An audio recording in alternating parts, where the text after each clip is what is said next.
who coaches a lot of our teachers, going back, and she's worked here, how many years now? 6, 7 years now? This is year 9. Year 9 here? Yes. No, not year, okay, year 6 here. Yeah, year 6 here. And so she is an excellent resource of information. She's taught multiple grades, and so she works a lot with our teachers, just trying to coach them up and just to make them better. So we're not just teaching young people here, we're teaching adults too, and so always. And then Mr. Julian Smith back here is our instructional coach, who's always coaching teachers up as well. And so we got 2 excellent resources that are always working. They're going to give you some ideas and strategies. Ms. Edwards is going to talk to you about a few things that you could be doing at home. And I'm going to talk to you about a few things of what the kids have been doing, also like assessments in a little bit. I got to run back over to a meeting, but I'm going to come right back in just a few minutes. So Ms. Edwards is our assistant principal, so they're the brains of this outfit. So they just stick me up to dance in front of the stage sometimes. So, but I appreciate y'all coming in, and I think y'all are going to have a good time this morning. Okay? And I got to get a sign-in sheet too. That's what I couldn't get printed out as well, but I'm going to bring that before y'all leave today. All right? There you go, Ms. Nichols. Thank you. Come on, I'll just leave it up. You might not be able to hear me as well, but I'll do my best projection. Yeah, if y'all are all right, because we're more than 6 feet, if it's all right if she takes her mask off to talk, it'll make it easier for you to hear her. It's not a gift of mine. I don't have a loud voice, but I'll do my best. Like Dr. Castile said, I am the reading coach here at Harlan, so I do get to work with the teachers as well as the kids. And we just know that to build strong readers, we have 5 huge components. And so in the early grades, we focus on phonemic awareness and phonics. And so if you have kids in K and 1, that's really our huge focus. And I'll go into detail in a minute of what those components are. Then we work into fluency, where kids are reading books and long passages, and we are building their vocabulary. And the ultimate goal of reading is comprehension. And how do we get there? And so I'm going to talk to you a little bit today about what we're doing in the classroom and things that you can help do at home. Our teachers are being trained in the science of reading. It's something that the state of Alabama is really encouraging our teachers to be trained in, because the way we learn to read is very complicated. And so I hope that with this training that our teachers are participating, it's a 2-year training, it's called Letters. We're just becoming stronger teachers for your children. I love this visual because it shows that a skilled reader is made of many, many things. So the blue, like I talked about before, that would be our younger grades, that word recognition, that phonics, those building blocks, the phonemic awareness. The red strands, the language comprehension, we do build those in the younger grades, but it does come later on. All these woven together make a skilled reader. All right, so phonemic awareness, and we think about how we learn to read. I didn't know what that was when I was a student, but our kids do. They know this is our phonemic awareness time. We use a program called HES, and it's very fun for the kids. They love it. It's almost like a word game. And we knew that we needed this component, this building block, because without phonemic awareness, they're going to have gaps later on. So this is getting our ears ready for what the eyes will see. It's all auditory. It's understanding that spoken words are made up of individual sounds. Really, you're manipulating words. And sometimes I do this with my daughter in the car. She's 4, but we've already started to do rhyme. And so these are a few examples of activities that we do that you could also do at home. So rhyme, like I said, reading nursery rhymes are wonderful. You could ask, hey, do frog and hog rhyme? Yes or no, while you're driving in the car. Give me a word that rhymes with cat.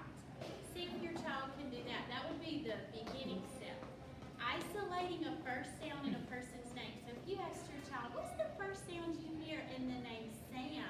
They should say, that's the first sound. And then you can say, what other words begin with sat, sun?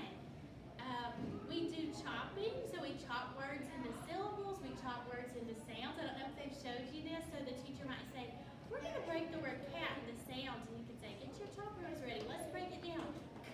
At. When I say 3 sounds, what's the word? Dog. And your child can say dog. Now this one's tricky.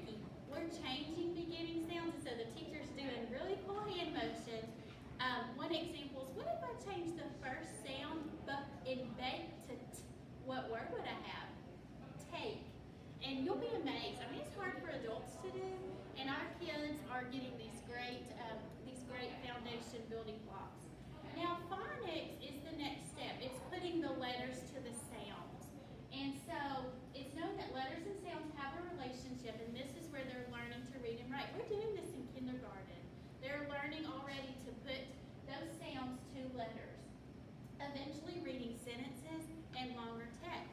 We use reading horizons, and if you've been at Harlan and your child has ever brought home practice pages, horizons is explicit and systematic phonics.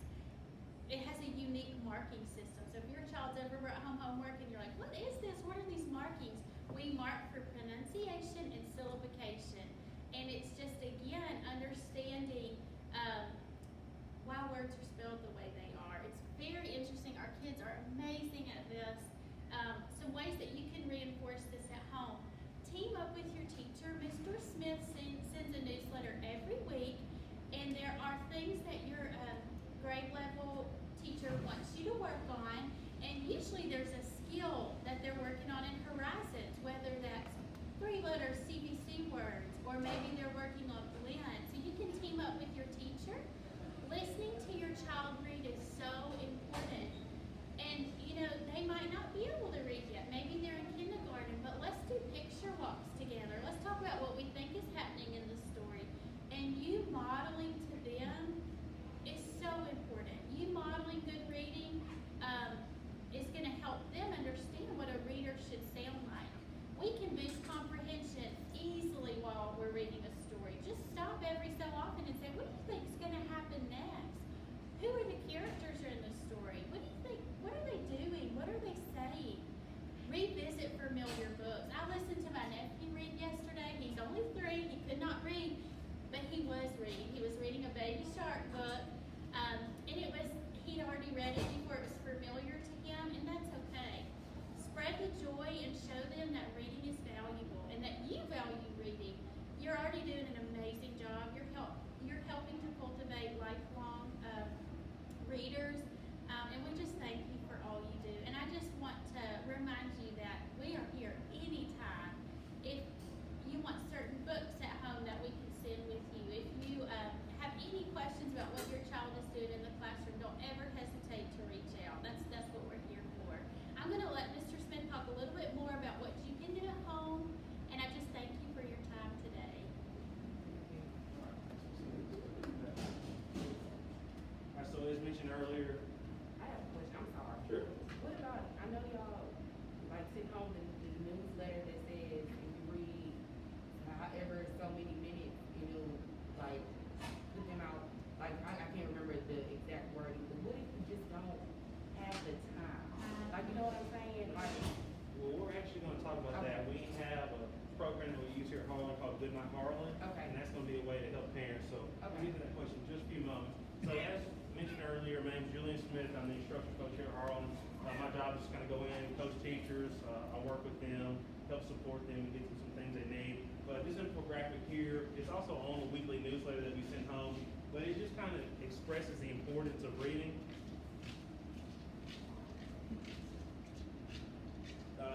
20 minutes a night. If you read just 20 minutes per night, child age, you can see 3,600 minutes per year. That equates to 1,800,000 words that they're being exposed to. So it really is just helping to expose them to some new vocabulary. It's helping to expose them to some things that they'll see in their background, as opposed to child B. If they read 5 minutes a night, that's only 900 minutes per year. That's only around 200,000 words per year. And then child C, only reading 1 minute per day, they're only being exposed to about 8,000 words per year. So you can really see the difference in reading 20 minutes per night as it relates to getting your child ready, exposing them to new vocabulary and background knowledge. Harlan, we were awarded a classical distinction award for our program Goodnight Harlan. As mentioned earlier, a lot of parents, they don't have time to read with their child at home. So what we've done is we have our teachers here at Harlan. They read some of their favorite children's books each night. And when they do that, it provides the child, all they have to do is click on their iPad, and it provides them a way to have read alouds where they can still be exposed to those words and being able to listen to fluent readers. It's been shared all throughout the state, and we've also had our state superintendent, our school superintendent participate. It's just a fun way to get students involved, get parents involved, get teachers involved, and show the importance of reading. How do we get to this? If you go to the Florence K-12 website, just go to florencek12.org/Harlan. And I want to pull this up.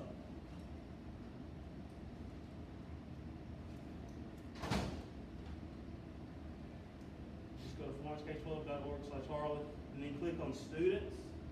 And then there's a link here that says Goodnight Harlan. And what that's going to do is it's going to bring you to our archive. And we've got all the links to all the Goodnight Harlans that we've done over the past, I believe, 3 years or so. So what I was going to do is I was just going to show you our latest Goodnight Harlan. So you guys have, yeah, that's actually going to be Miss Nichols. She did our latest Goodnight Harlan. There is a dragon in your book. So I'll show you this for you guys. And this is what your child had the opportunity to listen to at home. Mr. Gray.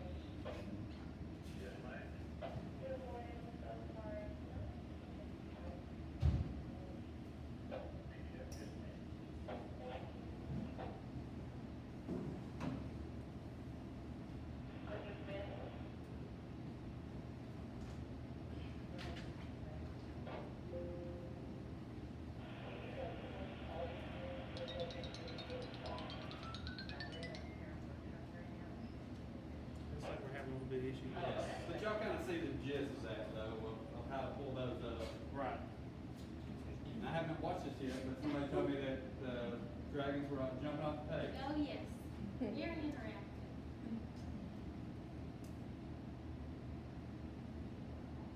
Does anyone have any questions about that? Does that answer your question? Yeah, it does, thank you. Okay, awesome.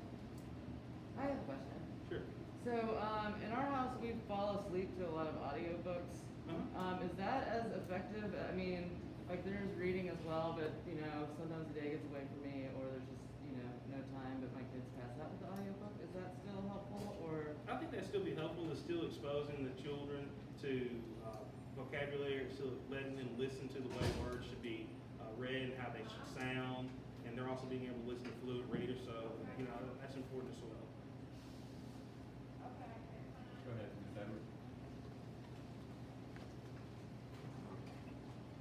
I'm gonna stand way up here so I can, I don't think I get heard very easily when I'm wearing my mask, so if you don't mind. Okay, so what I wanna talk to you about is the academic language, and before I do that, I do wanna say I have 9 grandchildren, and I know in all of them, I feel like you, like when my boys were young, I read with them every night, and I don't know what's happening in this world, but I know that my son, who learned from me, and my stepdaughter and my other son, that they learned to read, and we read every night. But now, time just gets away from us, and our lives are so much busier, and we all understand that. So, as Mr. Smith said, those videos are there to help you with that, so that your kids can have another opportunity, audiobooks, absolutely anything that you do that can help them. And part of what I'm going to talk about, it also can happen in conversations. When you are driving to or from anywhere that you're trying to get to, or walking down the street, or getting ready for school in the morning. And so these are recommendations from our Alabama Reading Initiative, and one of them is for academic language. And that is, when we have a conversation with each other, we use easier language, kind of like when we text and we do short snippets. And academic language is just more formal, and we try to help make sure that our kids understand that it's not called a little round thing, it's a ball, or a sphere, or that type of thing. And so just kind of being aware of what you might say. And when kids are real little, we think it's cute and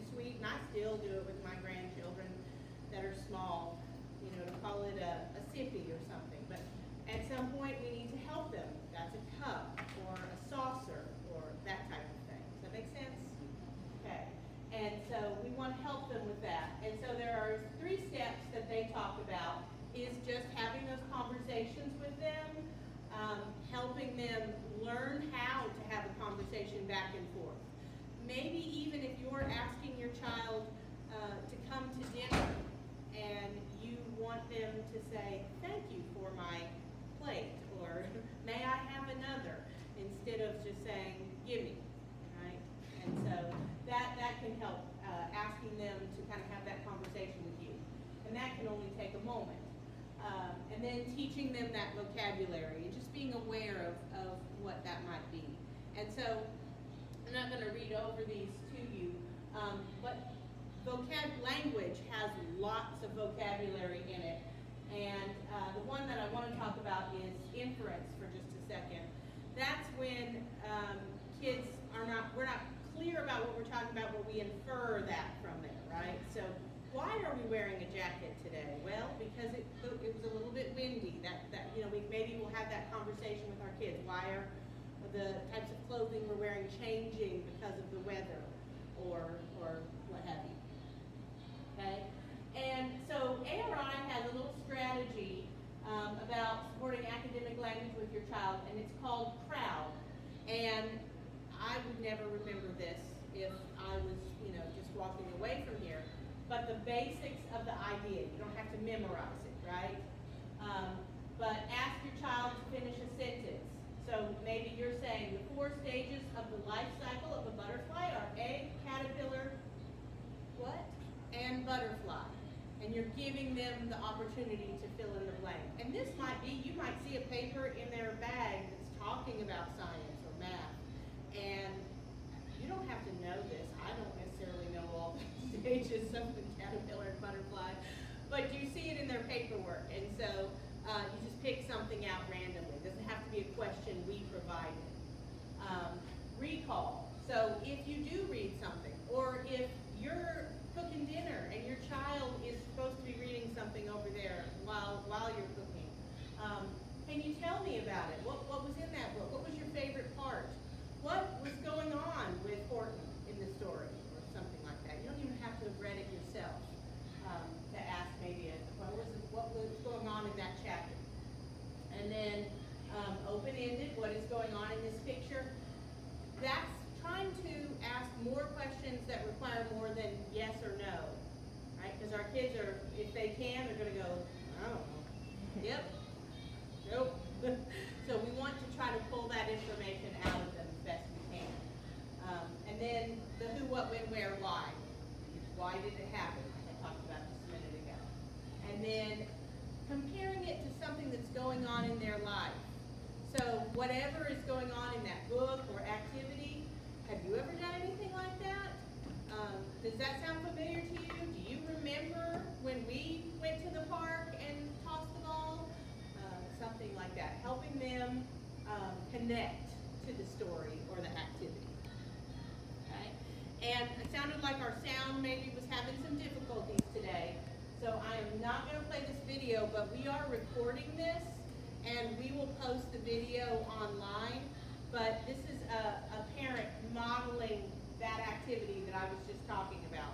Now I will tell you, in the video, the parent, it's the perfect scenario, right? They're sitting together and they have plenty of time.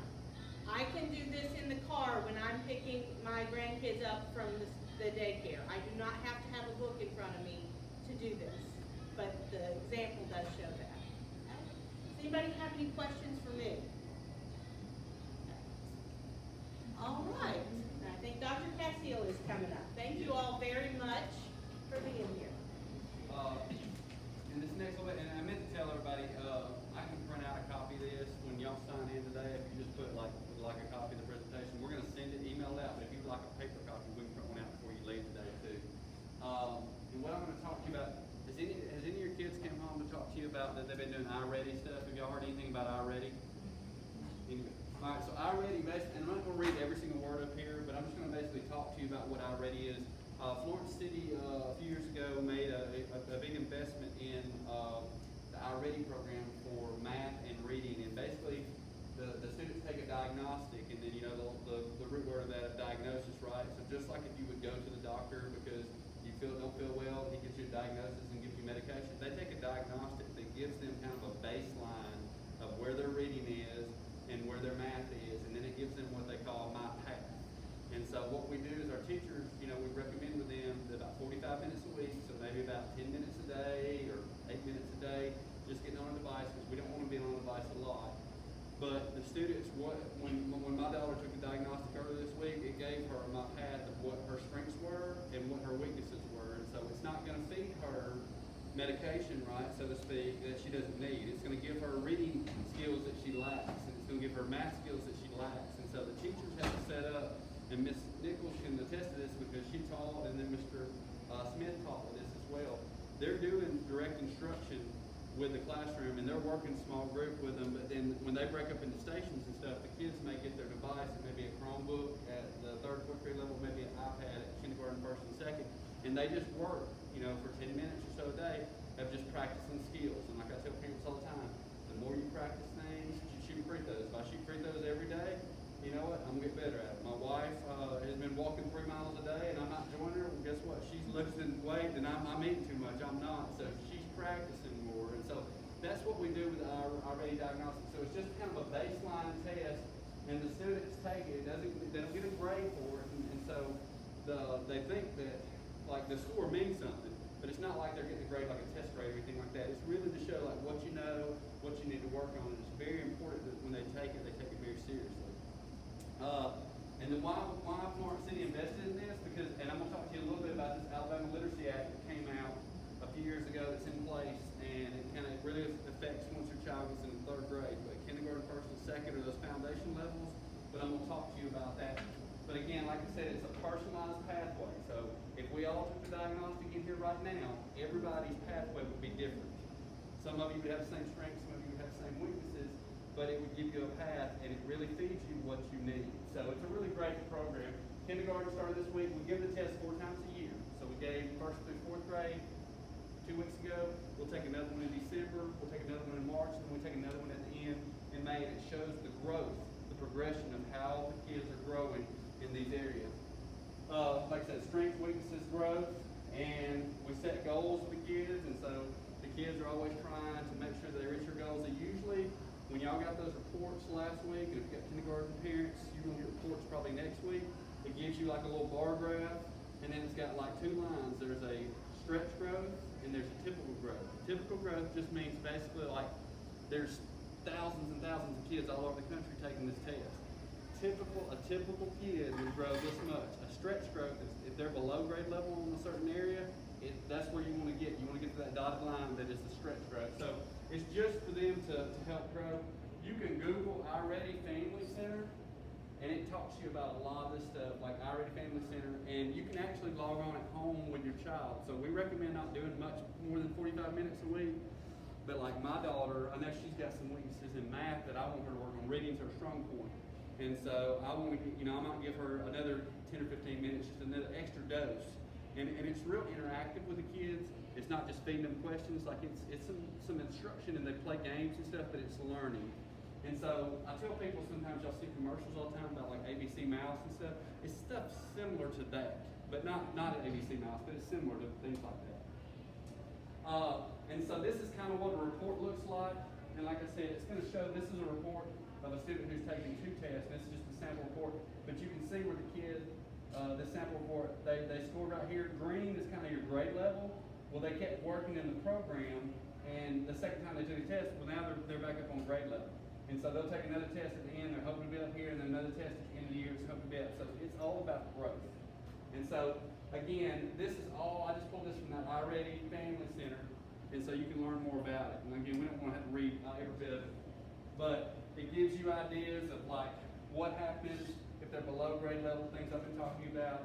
Talk to you about if they didn't, if their score was lower. Sometimes, okay, kids get in there and they just click, and they just kind of rush through it. And so that's where our teachers are monitoring. If y'all do use it at home, make sure you monitor with them and say, look guys, really take this serious. And I tell like Scout all the time, she gets home, she'll lock into a Disney movie. She's locked in to the point where I have to get in front of her and dance sometimes. Like, hey, try and get your attention, it's time to, do whatever, clean up or whatnot. But I try to talk to her about the same thing, about focusing on when she's doing her schoolwork. So, and then the same information, like I said, if your teacher, if you would like the login for your child, your teacher can provide that. We don't send devices home in kindergarten for it unless it's e-learning day. Sometimes parents have devices at home and they're like, hey, I'm gonna give an extra dose to my child. You're more than welcome to, but don't feel obligated to. Like I said, it's not. There's just some areas that with my daughter, I know, like I'm like, hey, I want to focus on this. But I'm fighting my wife sometimes because my wife's like, no, let her be a kid, but it's some things and I'm just giving her a little extra dose. But it talks to you about how you can get on there and do those lessons. And the lessons are not very long, right, Ms. Nichols? They're like maybe 10 minutes, maybe. So it's not very long, but they're reading and math lessons. So and specifically what we're talking about today is reading. And then you can actually, when your child logs in, so the next e-learning day, y'all look at this. It'll tell you how many different assignments they've completed, what their passage rate is, and it'll tell you like how many, the streak of how many they're passing. So this is some good data to show you, and it kind of is real simple, and it shows you their progress or where they need to be. Because when they took that test, this child here, this is an example, it set goals for where they want them to be at the end of the year. Well, this child's hoping to hit these stars throughout the year. So that's a good thing for the next e-learning day. Say, let me see your iReady. Sign in, let me see it for reading and math. Excuse me, Yes. is the same Clever app? Yeah, you can get it on your Clever app. And if for some reason you can't log in with your Clever, every one of your children every Florence City child has an email, but it's not a true email. They can't get on an email or anything, but it's like their login, and it looks like an email. And so if you don't have the Clever app, your teacher can send you the email too, and you can log in, and everybody's password is Go Falcons. So you don't have to worry about setting up a password. But it is on the Clever app. It is on the Clever app.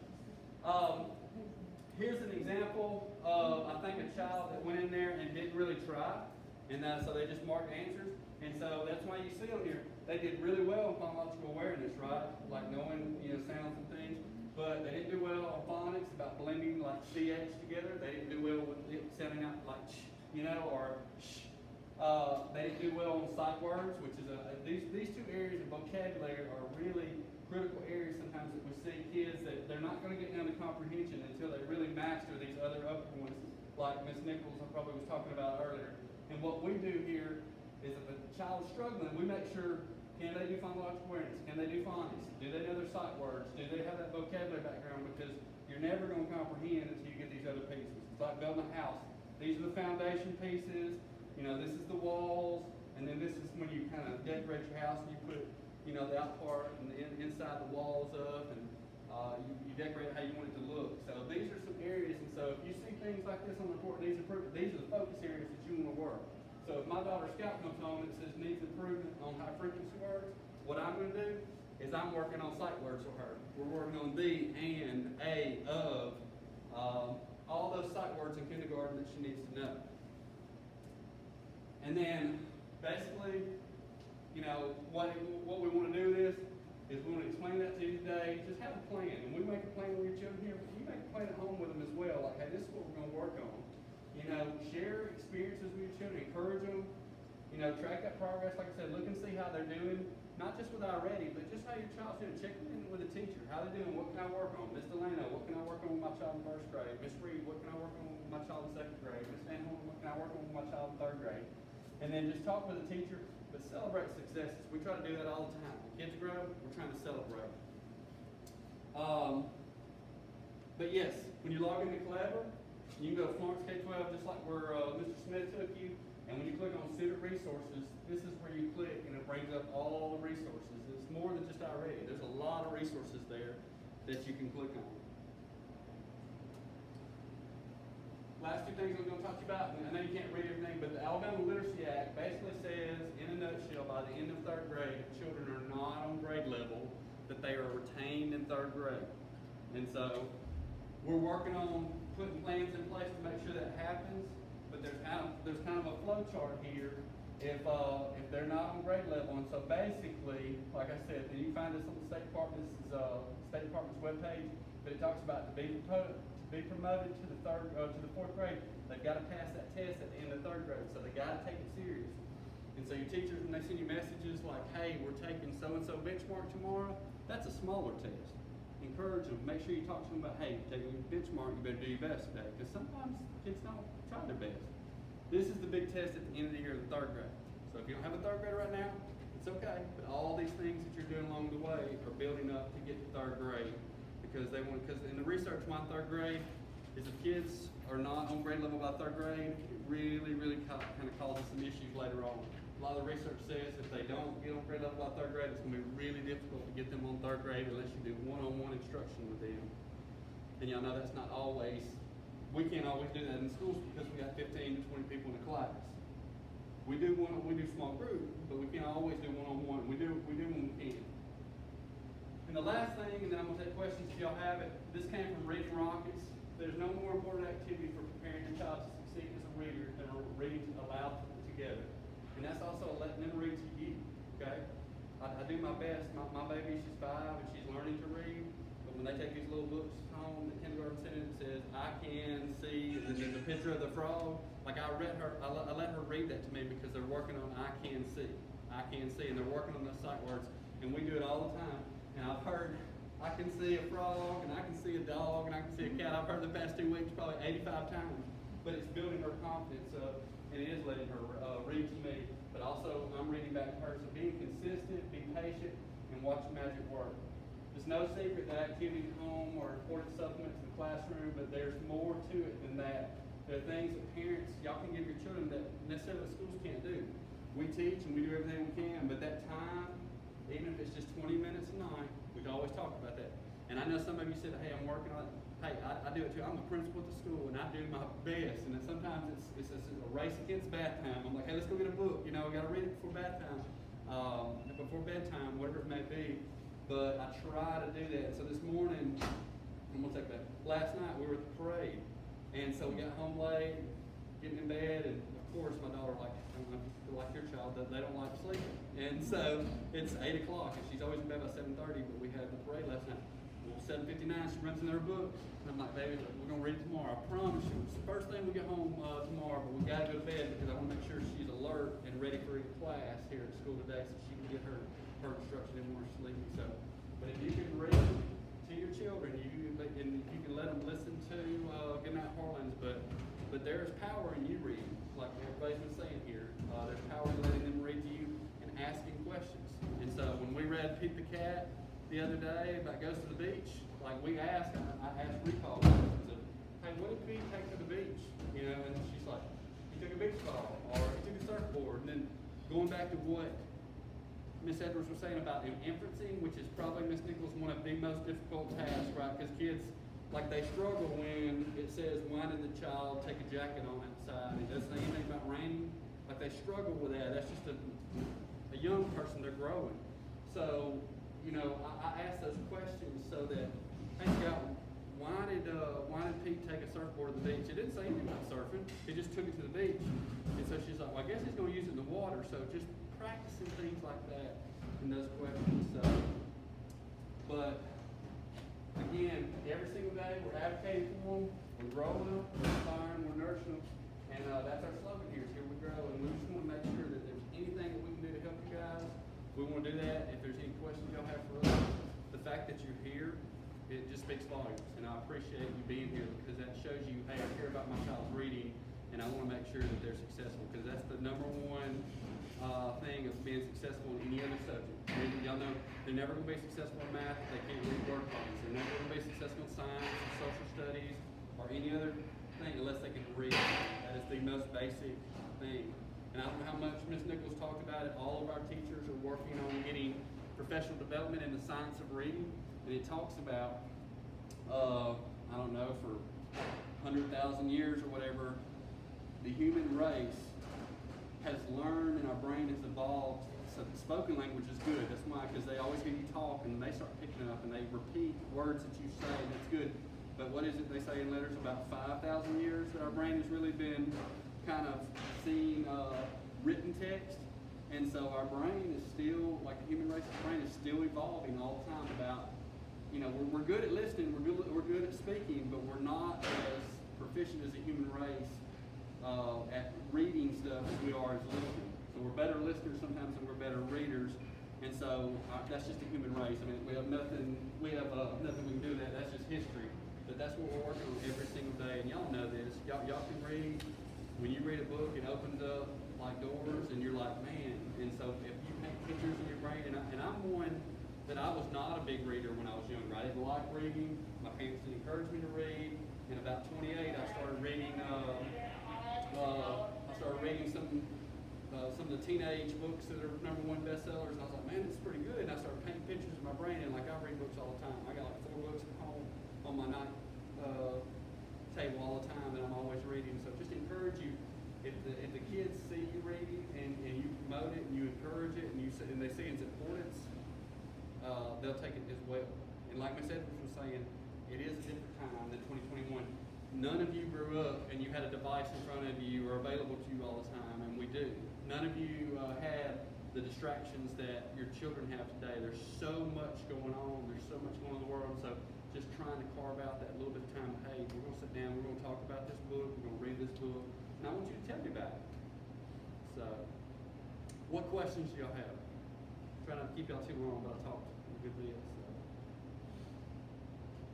And what Ms. Edwards posted up here about the academic language, what Mr. Smith's going to start making sure there are some things that we have some little baby step resources like that video that we couldn't get to play for you guys today. We're going to post some of those things, and so if you'll just take a little bit of time when you're reading the newsletter, those are some things that you can mimic at home.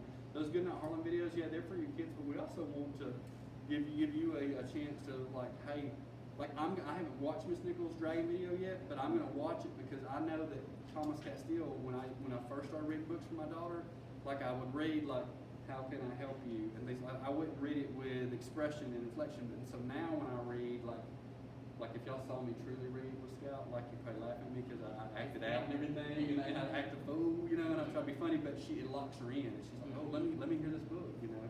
But I'm trying to hook that, you know. I'm fishing, right? I'm trying to get her to bite, and so we want y'all to do that too. All right, what questions y'all have for me? Anything at all? If y'all can do me a favor before you leave and sign in right over here behind Mr. Smith, and if you want a copy of the presentation today, I can print it out. If you can wait just a few minutes, or if you want me to just say send home, I can make a copy and send it home to your child. Can we possibly do a video? I would love for y'all to do it. Yeah. Okay. Yeah.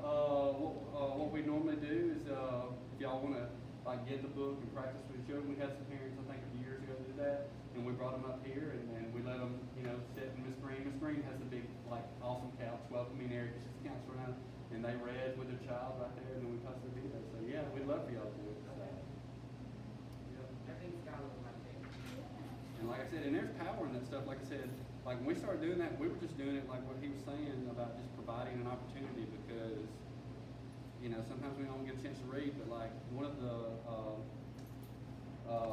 counselors that comes into our school that meets with us and advises us on things, she talked to me. She said, I've heard, she knew a friend, she said there's foster kids like in Decatur that have got wind of y'all's videos and stuff, and like they're sending links out, and so like people all over North Alabama were watching videos I didn't even know about. So that was really powerful that people were doing it. So what other questions y'all have? Anything at all? And like I said, y'all kind of stay tuned with the s'more, because we're going to post some things, and then reach out to your teacher and say, hey, what can I be doing at home?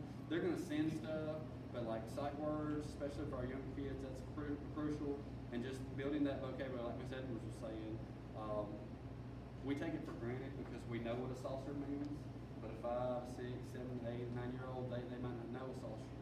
And if you are watching a movie about, a cartoon or something about space aliens, you can say, hey, that's a saucer too, because in the English language, it's the hardest language to learn. And there are multiple words. You think one of the trainings that we do, they talk about the word pitch. Like how many different meanings can you come up for the word pitch? And so I think like pitching a baseball, right? Pitch an idea, the pitch of a roof. What else is it? Local range, a picture, Yeah. local range. Yeah. Pitch, range, right? Yeah. And so that is so difficult in our babies. Like again, we know it because it's just in our brains, but our babies are still learning those things. And so I think my Scout always likes to write sentences, and she was writing something about clothes because she's a big fashion person. She wants to dress her Barbies up all the time, and she was writing clothes, and my wife was trying to tell her to spell it. She told her to spell it the right way, but we started thinking about like clothes adore versus clothes you wear, you know, and like that we got it because we're grown ups, but our babies are still processing like that. That's why they have to learn the TH, and they have to learn, you know, what solid E and all this means, and what's all the other things when the first vowel walking. First vowel goes walking. What does it say it again, Miss Nichols? First vowel goes walking. Second one goes talking. Yeah, first one does talking. The next one goes walking. All these things that they learn. So all these phonics things that they're doing. So. All right. Well, good deal. If y'all will sign in for me, and like I said, if you need a copy of this, and what we're gonna do is I'm gonna probably email this out to parents, and I think Mr. Smith, we're gonna get the video out as well, I believe, right? Thank y'all for coming today. We appreciate you being here. If y'all got any other questions, y'all come up, catch me at the end if you don't want to ask them through. Mr. Smith, thank you.